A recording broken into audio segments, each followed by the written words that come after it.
Coming up in December, it'll be 2 years since Lisa and I went to Germany to welcome a new granddaughter. And it was a wonderful time. And Emma arrived in December, and we got there just a couple of weeks after.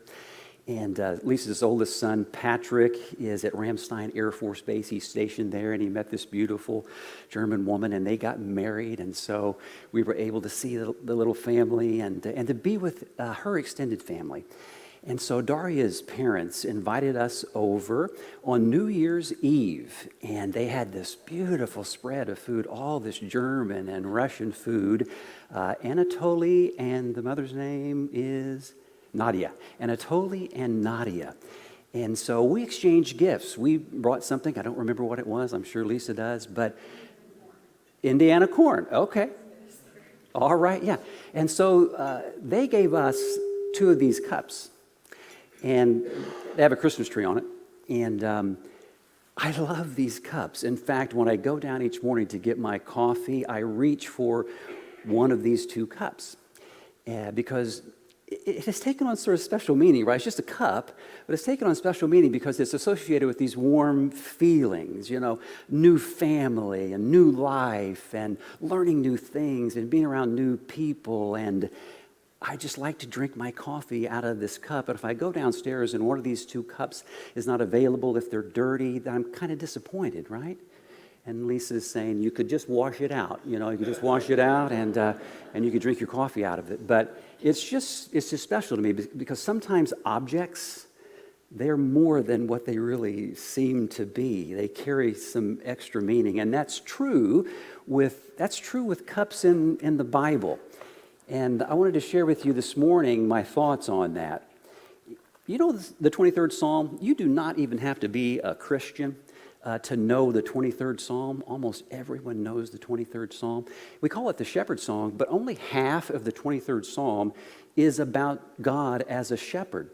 The second half of the 23rd Psalm is about God as a table host, God, the one who is extravagantly hospitable. Remember what it says after it talks about being, the Lord is my shepherd, I shall not want?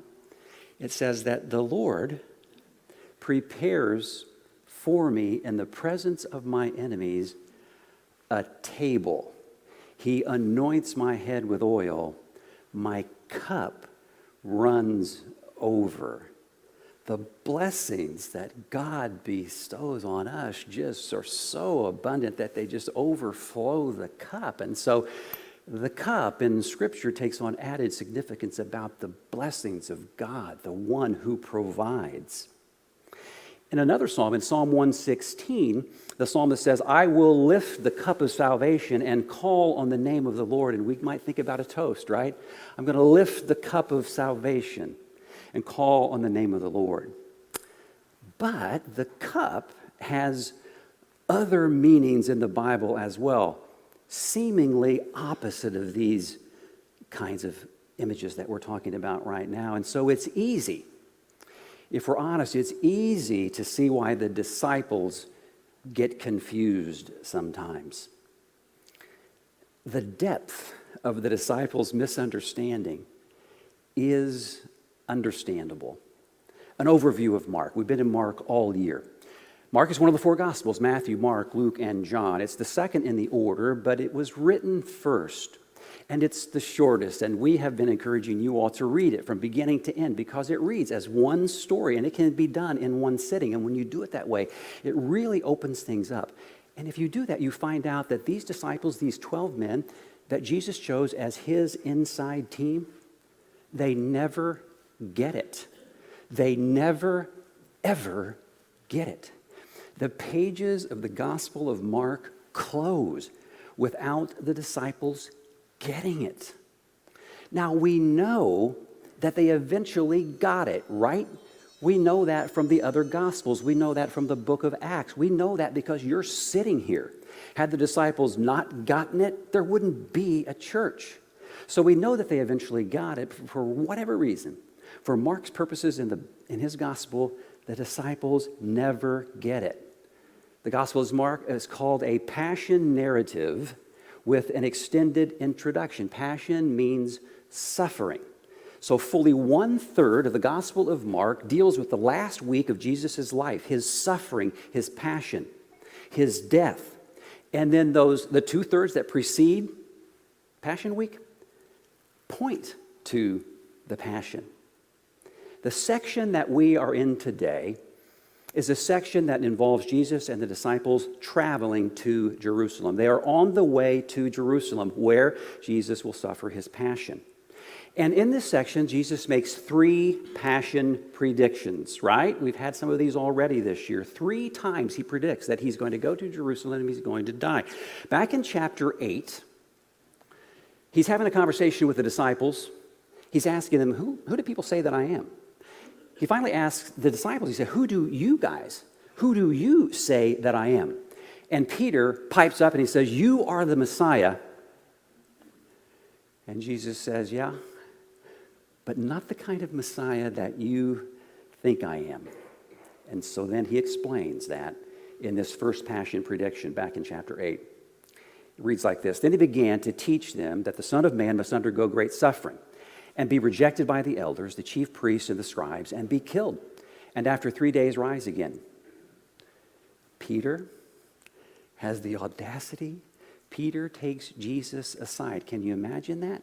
They're there in the group. Peter grabs Jesus by the arm, pulls him aside, and rebukes him. Jesus, turning on Peter, looking at his disciples, rebuked Peter back and said, get behind me, Satan. You are setting your mind on divine things.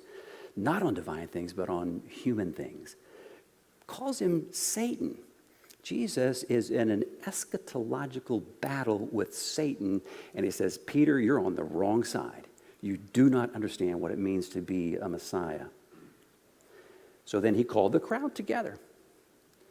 And he said to his disciples again, if any of you want to be my followers, deny yourself and take up your cross and follow me.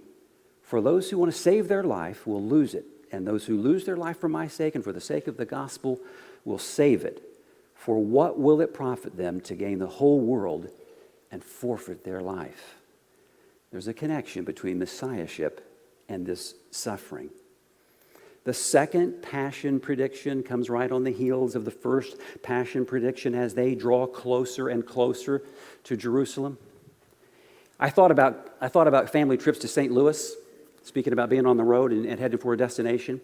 And we would sort of play this game where the first person to recognize the Gateway Arch as we're heading into St. Louis, oh, there it is, got it. And then you get closer and you see more of the Gateway Arch, and then you get there and you see the whole thing. Well, that's kind of a joyful anticipation. That's not what Jesus was doing. So maybe it works better like this. You see these television reporters during hurricane season. There's a hurricane, and they're out in the hurricane, and they're trying to walk against the strength of the storm that's coming in. Just the wind and the rain is battering them in the face, and they can just barely move forward. So strong is that wind pressing against them.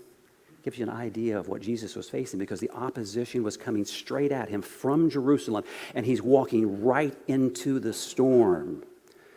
Or you guys know how I love the Civil War. We went to Gettysburg not so long ago. Third day of the battle, Pickett's charge. Remember that, Pickett's charge? The Confederate Army on the orders of Robert E. Lee, they line up, they wait.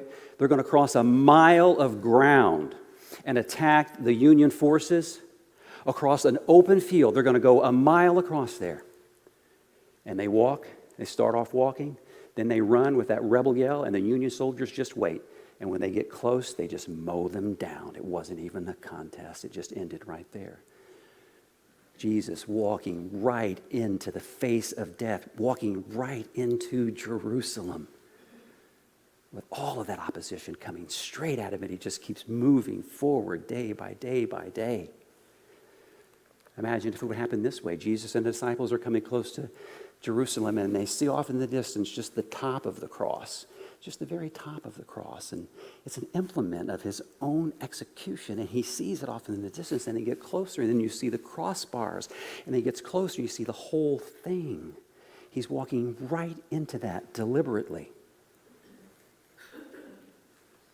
It's an amazing thing. They went on from there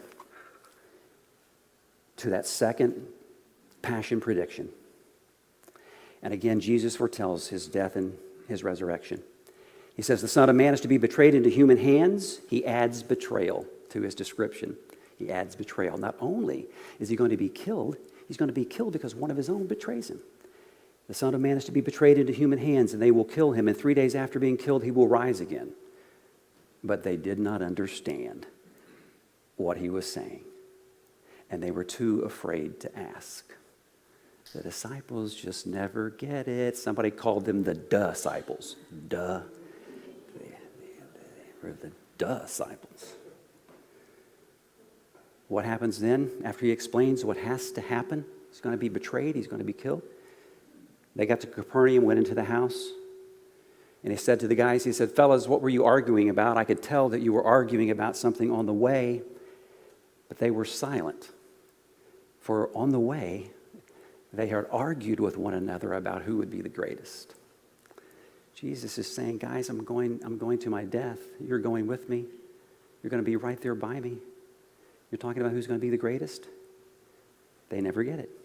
They just never get it.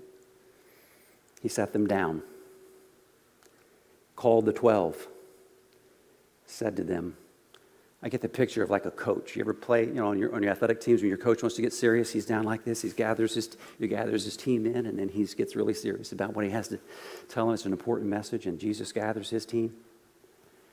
And he says, whoever wants to be first, guys, whoever wants to be first, if you want to be first, you got to be last. You got to be last. You got to be servant of all.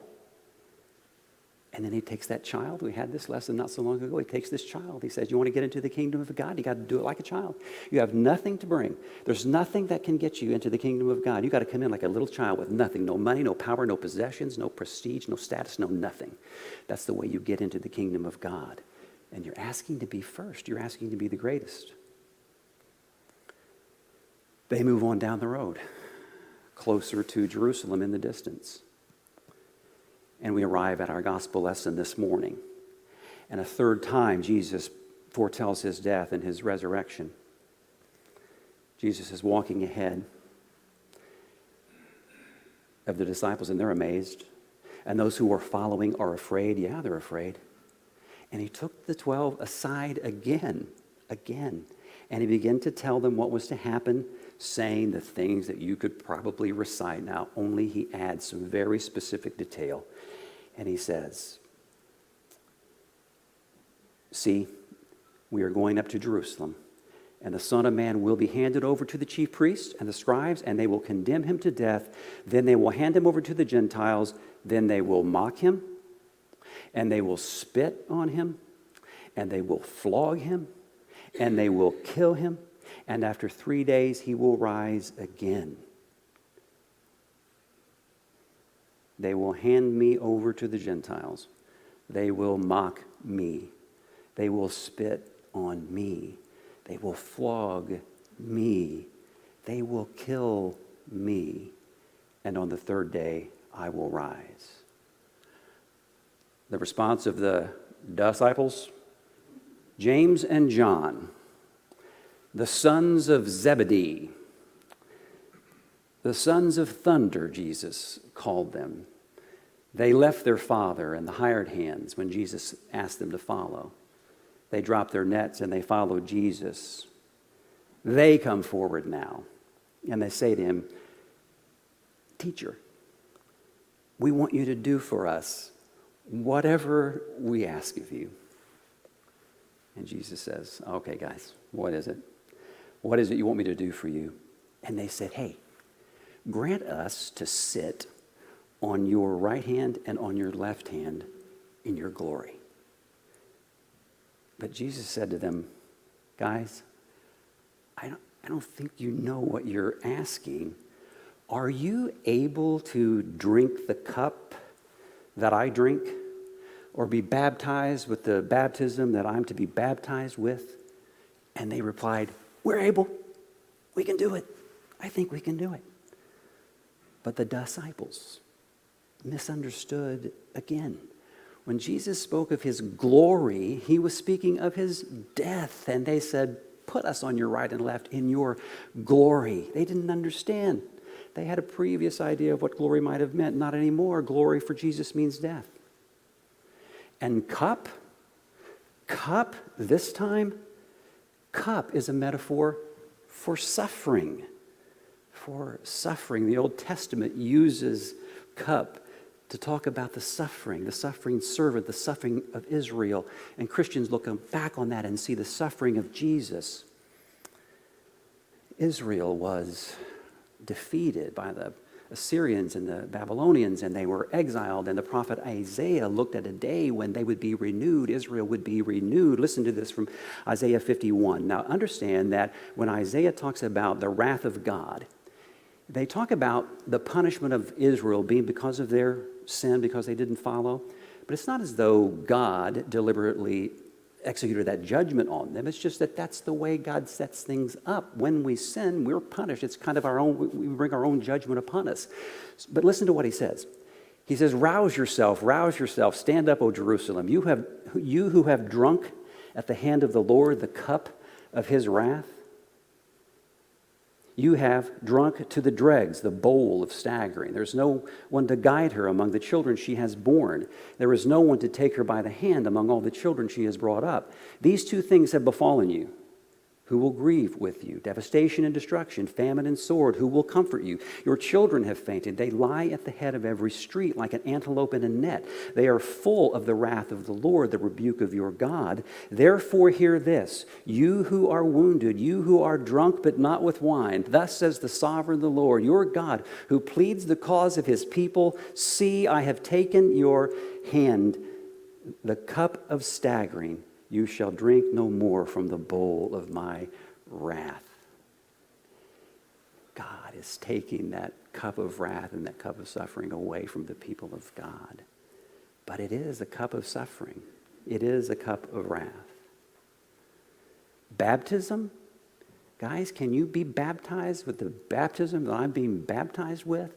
They're thinking of maybe a little bitty baby in the church at the front being baptized with a few drops of water, or maybe an adult going down by the creek and being immersed in that to be baptized. That's not what the word means in this context.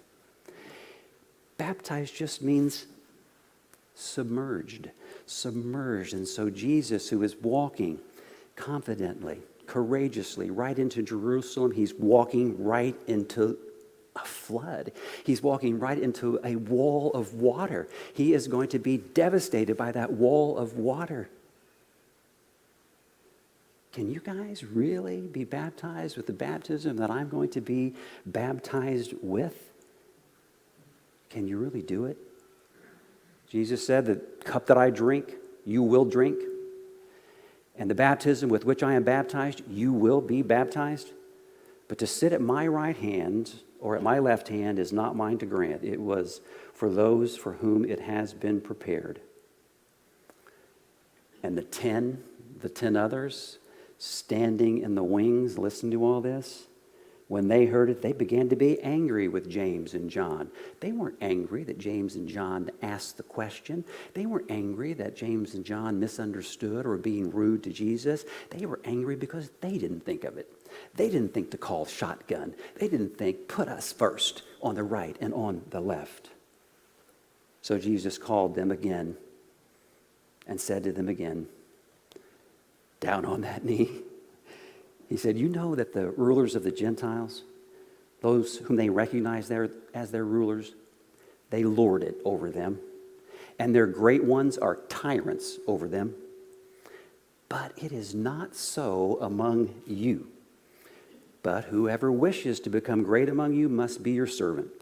And whoever wishes to be first among you must be slave of all.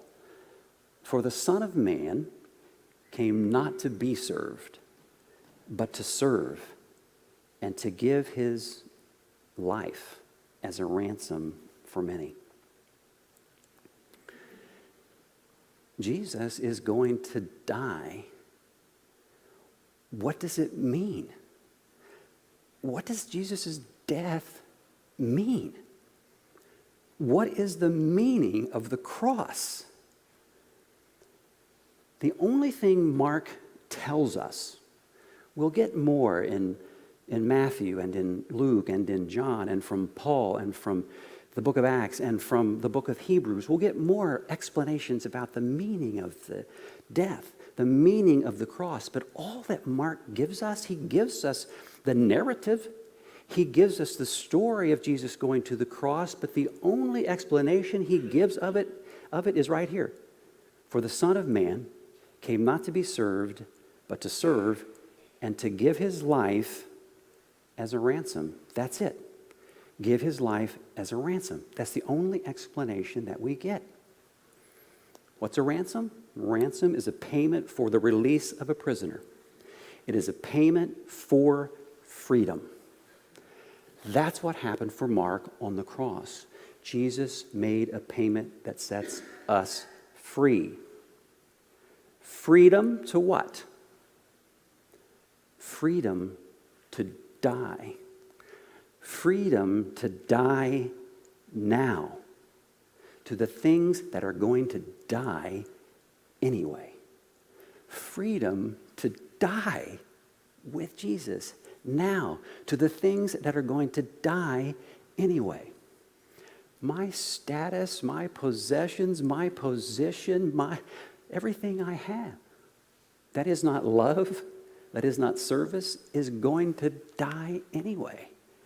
And Jesus says, follow me and die to what's going to die anyway.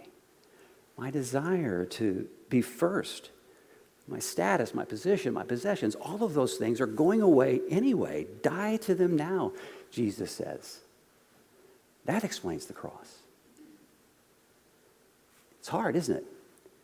How can one man's death 2,000 years ago affect me today? How can one man's death 2,000 years ago in a far-off place, how can that affect me? It has no effect.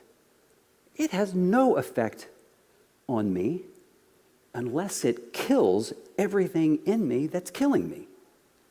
No effect unless his death kills everything in me that's killing me. That's my cross, and that's your cross. And that's the cross that Jesus is asking his disciples, his followers, to pick up and carry. Not just one death. All of our deaths. All of our deaths.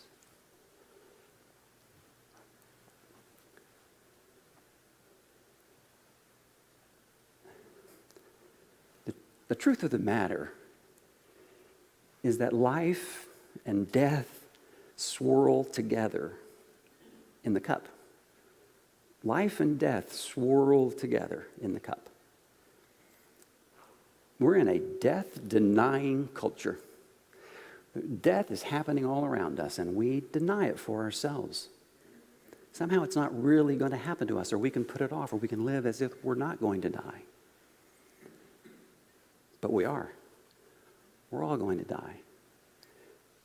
And the cup of salvation, the cup of blessing, also has with it the cup of death. It's all swirled together in the cup. It's all there.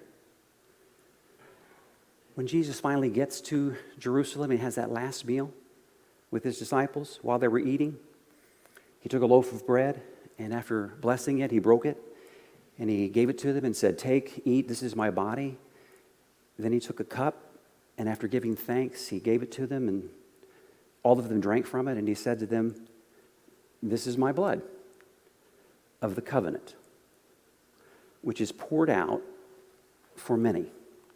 The blood of the covenant is an allusion to Moses, ratifying the covenant between God and Israel by dashing people with blood from the sacrifice.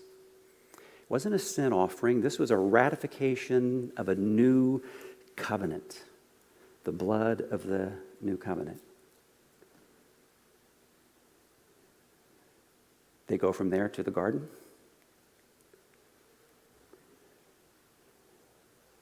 Such a human response. They went to the place called Gethsemane, and he said to his disciples, "Guys, stay here. I'm going to need to pray." He took Peter and James and John, and he began to be distressed and agitated. And he said to them, I am deeply grieved, even to death. Stay here, guys. Stay here. Remain with me and stay awake. Stay awake. And going a little farther, he threw himself on the ground and prayed that if it were possible, that the hour might pass from him.